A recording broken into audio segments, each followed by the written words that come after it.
I want to begin the sermon today with actually a video clip. It's a 6-minute video clip. It's from the film Jesus of Nazareth. And I think it is one of the most powerful parts of the whole film, actually. Jesus has come into the house of a tax collector. He is there in the house. It's a sort of mealtime. He's going to eat with people who are considered to be unclean or untouchable for whatever reason, or they're simply just not the right people. And there's a bit of a party going on, and the disciples have chosen not to come into the house, and they're standing at the doorway of the house. And they're not coming in because they're trying to be good religious people. And they're staying outside for all the good religious reasons, because a good religious person wouldn't go into the house of an unclean person because that would make them unclean as well. And Peter is particularly standing at the doorway, and he's looking in and he's watching what's happening. And then look what happens at the end of the clip, where Peter comes in and comes face to face with the owner. Jesus is telling the very well-known story of the prodigal son. And I think this is a very, very, very powerful way in which it is portrayed. Let's have a look at the video clip.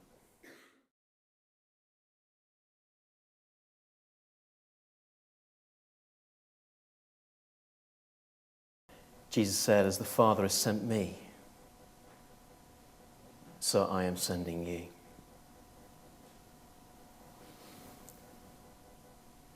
I find that incredibly powerful as Peter realizes, I'm just a stupid man. As he comes face to face with a man who was lost and is now found. We are, as a church, in the middle of a sermon series looking at what it means to be a missional church. And last week we started the series, and we are looking at what it really means to have a vision for mission. And this is a 12-week sermon series. This is week 2. And we're looking at what it means to be a church that is thinking about mission, that is a church that is sent. As Christ was sent, we too are sent in this generation. This sermon series is really about capturing a vision for mission. You'll remember a few weeks ago as we looked at Jesus meeting with his disciples in the upper room. In John chapter 20, just after his resurrection, he came and he appeared in the upper room, and the disciples were locked away in the upper room because they were fearful that they were going to be crucified next. They were going to be the ones who would lose their lives next. And the risen Lord Jesus comes and stands before them, and he says, "As the Father has sent me, so I send you." And those words transformed those first disciples into being those who were living in fear for their lives, into being those who then went out into the streets and they began to tell people about Jesus Christ. And we are told in the early chapters of Acts that thousands and thousands of people came to Christ and became Christians in those early days. But not only were those first disciples transformed by the words of Jesus in sending them out, actually these words are for us today, because we are the disciples today. We are the followers of Christ today. And these words are for us. As the Father has sent me, so I send you. In order to really understand what it means to be a missional church, a church that is sent, we need to understand how Christ was sent. Because we need to look at the first part of that verse. As the Father has sent me. So how did the Father send Jesus? Well, this is what we understand as being the Incarnation. We understand the fact of Jesus Christ being born as being the Incarnation. The word incarnation comes from a Latin word simply meaning in the flesh. And so we talk about the Incarnation, that God became a human being, became flesh. And of course we celebrate the Incarnation, particularly at Christmas, that God was born as one of us, as a baby, grew up as a child, and became, of course, a man. And God became human in the form of Jesus. God did not stay outside of his creation. He didn't stay far away, looking down on his creation, but actually came to be in his creation. And we see, and I think it's very powerful, of course it's only a film, but I think it portrays very well what we see in the Gospels, that Jesus Christ came to be alongside those who were considered to be, for whatever reason, those who were outcasts, untouchables, sinners in his society. He didn't come as a king in a great palace. He didn't come to be one who had great wealth and majesty. He came as one who was humble. He came as one who was alongside the lowest in his society. So when we ask the question, how did God send Christ? As the Father has sent me, so I'm sending you. We're sent in great humility. To come alongside people, to be with people, and to be, yes, with those who are considered to be on the fringes of society. Well, let's have a look very quickly at this passage from Philippians chapter 2 that Kate read for us this morning. And we'll see more of how the Father sent Jesus. What is really quite remarkable in this chapter from Philippians 2, where we see the greatest example of humility that we will ever see in the whole of our lives. We see that it can parallel quite closely with John chapter 13. You'll be familiar with John chapter 13. It is the Last Supper of Jesus, so the Thursday evening, what we know as Maundy Thursday before Jesus died on what we know as Good Friday. And he's gathered together with his disciples to share his last meal with them, and then he takes off his outer clothing and he kneels down and he washes the disciples' feet. There was nothing unusual in people having their feet washed in Jesus' day. What was unusual is that Jesus was doing it, in that the teacher or the master that they were following was doing the feet washing. Now, remember, in that society where they didn't have good roads and pavements and things like we have today, and at best would have worn sandals or often nothing on their feet, when they arrived at someone's house, their feet would be dirty. In fact, very dirty. And so it's quite usual that when you entered someone's home to have your feet washed so as not to take the dirt into the house. But it would be the household slave who would wash the feet. It would be the lowest person in the household who would do the feet washing, not the person who was the most senior. And this is what is most unusual in this story, is that Jesus, who is the most senior in this gathering with his disciples, he's their teacher, their rabbi, is the one who kneels down and washes his disciples' feet. As the Father has sent me, so I am sending you. And we see in this passage in Philippians chapter 2, and we also see in John 13, that humility, and we see great parallels between the two passages. So Philippians 2 verse 6, he did not consider equality with God something to be grasped. Jesus knew that the Father had put all things under his power, and that he had come from God and was returning from God. Jesus knew who he was. He made himself nothing. He got up from the meal, took off his outer clothing. He took the nature of a servant. He wrapped a towel around his waist, poured water into a basin, and began to wash the disciples' feet.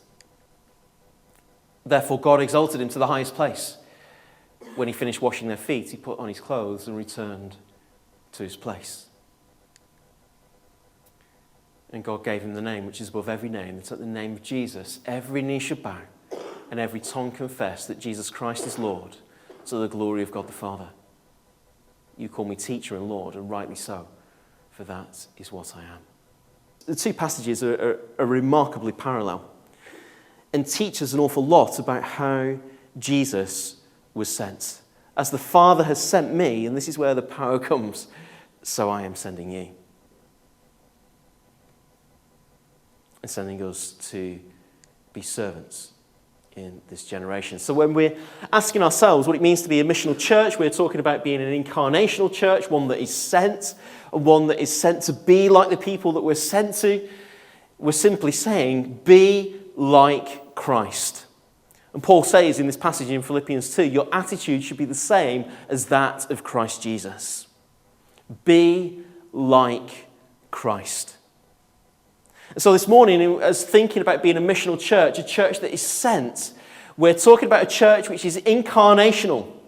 This is a church that doesn't stay inside the nice building, that stays in the nice, comfortable place, that sings some lovely worship songs, and we've got great children's work, and we're doing really lovely things together in the church. Now, this is in the church building. No, this is a church that is sent to be like Christ and to serve and to be in the community, not distant, because God was not distant from his creation.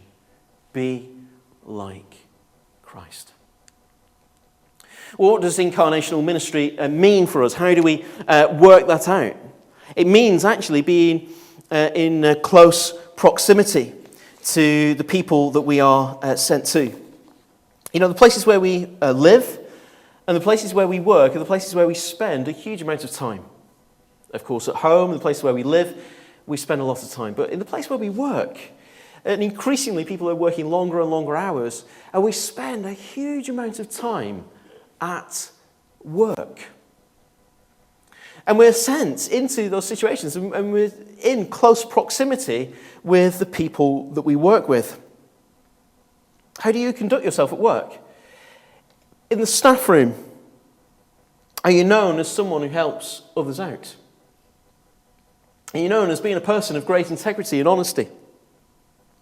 Are you known as a person who will take a bit of time to listen to others, to support someone who's having a tough time? Or are you known as someone who has got little time for others, someone who can't be trusted at work, someone who's out for their own gains at work? People will know you're a Christian. And the way in which we live and being in that close proximity, you know, the people that we work with, says a lot about who we are and what we believe. We're close to them. An incarnational ministry means being close to the people where we live and work, being like Christ, being with the people. Over the last couple of years, I loved some of the things that we've done. I've loved the beer and carols evenings over at the Robarge pub. They've been great fun. And we've gone and we've done a carol service, as it were, and lots of other good fun and bits and pieces in the Robarge pub. And that's going to the place where the people are, being in close proximity. Yes, we do a lovely carol service here in the church, and I always enjoy it. But it's great to go and be in the pub and to go where the people are. Last year we had our Alpha course in the Stoke pub, partly because we didn't have any room here anymore, and we're running out of space, but it was great to go and be in the pub, to go and be where the people are. And we're doing our Alpha course in the pub, and it was just great fun, being in close proximity where people are. Now, of course, beer and carols and Alpha course and other things like that are sort of one-off events, and we go in for a time and come back, and that's fine, and those are good. But incarnational ministry is also thinking more than that, and it's thinking about actually how we're living day to day. You know, the places where we happen to live or work and the places where we spend the most time. As the Father has sent me, so I am sending you. And seeing the places where we live and work as being the places where Christ has sent us. And then incarnational ministry is also about presence. And it's also about being with people. Jesus identified with the people that he was sent to. And he understood the people that he was sent to, and he became like the people that he was sent to.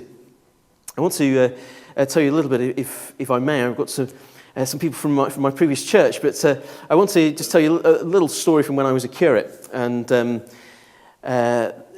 when I was a curate, Nikki and I moved into the curate's house, which was a lovely house and so on. But we lived in a Victorian terraced house, and we lived in a Victorian terraced house within a lovely road and so on. When we moved into the house had happened to have students in it beforehand, and the grass was fairly long in the back garden, and there was a fridge in the back garden just by the back door, and there was a washing machine in the back garden, and there were 3 large apple trees that were sort of very, very overgrown over the garden and so on, and the students hadn't looked after the garden. And I'm not a gardener, okay? I mean, I can be very honest about that. I'm not a gardener, partly because I have the most awful hay fever, and I just don't like gardening anyway, but when I go into the garden, I have awful hay fever, and I just can't stand it, you know. And so cutting down the grass and so on was just a real nightmare. But what I do know is this, that whilst I'm not a gardener, I also know that people don't like living next to a tip. And, you know, the way in which we live and where we live and how we live says a lot about the things that we believe and the people that we are.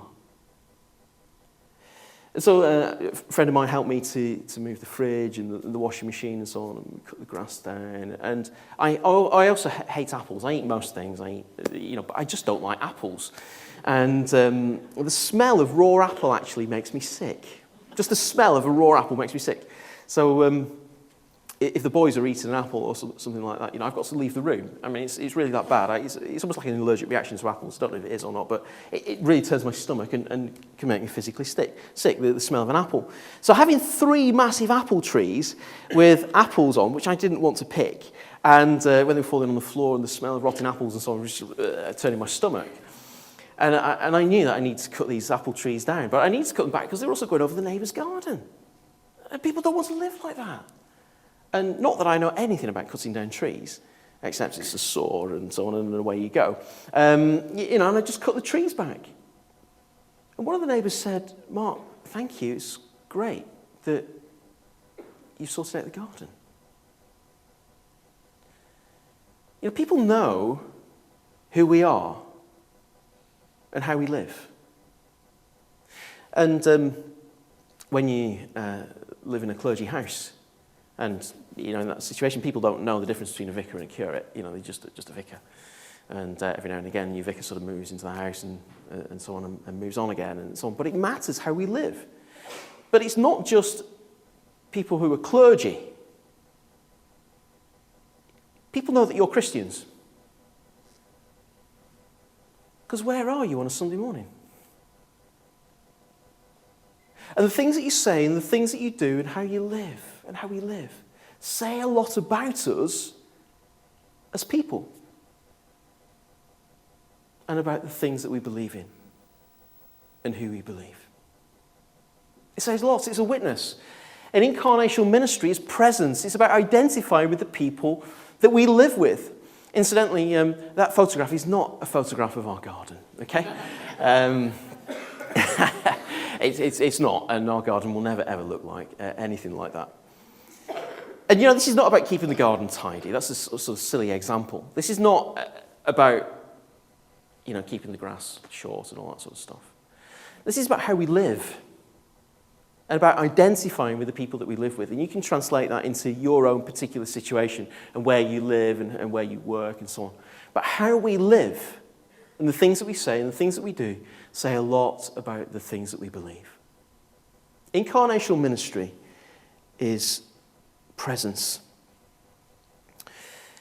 But then the Gospels also tell us that Jesus was the friend of sinners. And we saw something of that actually within that film clip. And hear that. He was the friend of sinners. Now, at the last count yesterday on Facebook, I have 282 friends. Okay? Now, I know that some of you have far more friends than that, and we've got, 863 friends or something like that. And, people have hundreds and hundreds and hundreds of friends on Facebook. I just happen to have 282. Now, I'll let you into a little secret. About half of those people, I don't really know who they are. I don't really know an awful lot about them. And it's very difficult to say that they're my friends. They've approached me and wanted to be my friend. Some of them I kind of recognize their name. I'm not really sure I recognize their photograph. Some of them are people that I was at school with over 20 years ago. And I wouldn't say that we were actually friends at school. Happened to know them. I guess we got on all right, but we weren't close friends, but they want to be friends with me, even though now we live hundreds of miles away and I haven't spoken to them for 20 odd years. Now, don't get me wrong, I love Facebook and Twitter and electronic media and forms of communication. I love it. But friendship is about relationship. And if we are to be sent in the way that Christ was sent, and Jesus was a friend of sinners, then friendship is about relationship. It's actually about knowing people. It's actually about spending time with people. It's actually about knowing something about their lives. And it's about being comfortable with them. We went and spent some lovely time with some friends yesterday. We were out all day yesterday with some friends that we've known for 10 years, and we just crashed down in their lounge last night, and we just, the kids were all playing together and so on, and we just, they're really, really good friends. The sort of friends where you just crash down in their lounge and it doesn't matter. They can crash down in our lounge and it doesn't matter. Just so comfortable. It was so good. Just have a great day with them. Friendship is about relationship. And friends are people who, we might introduce to our parents and people that we're close to and other friends. And the people that Jesus was spending time with, maybe you wouldn't actually introduce them to your parents. But Jesus was the friend of sinners. He had that relationship with those people who were considered to be outcasts in his society. And so it's about relationships. Incarnational church, being sent and being part of and being in presence is actually about friendship and having relationships and building relationships with people. And if we're to be a missional church that is sent as Christ was sent, then it means building relationships. It means being friends with local people. Yes, in this parish and also in the communities where we live, across Guildford and further afield, wherever you happen to live. It's about relationships, friendships. As the Father has sent me, so I am sending you. So how did the Father send Jesus? Well, he sent Jesus to come in great humility, to serve. He sent Jesus to be in close proximity. He was very close to the people that he was sent to and spent time with them. He was sent as presence, and they were changed by being in his presence and being with him, being in relationship with him. And he was sent as a friend. And if that is how Christ was sent by the Father, then that's how he's sending us today. To serve, to be in close proximity, to make a difference by being a presence, and to be friends and be in relationship with them. I believe God is calling us to be a missional church. And that means being an incarnational church that is sent as Christ was sent. Let's be that church in the 21st century, in this generation, that is shaping this community for Jesus Christ, that recognizes that Christ has sent us as he was sent by the Father. Let's stand and pray together.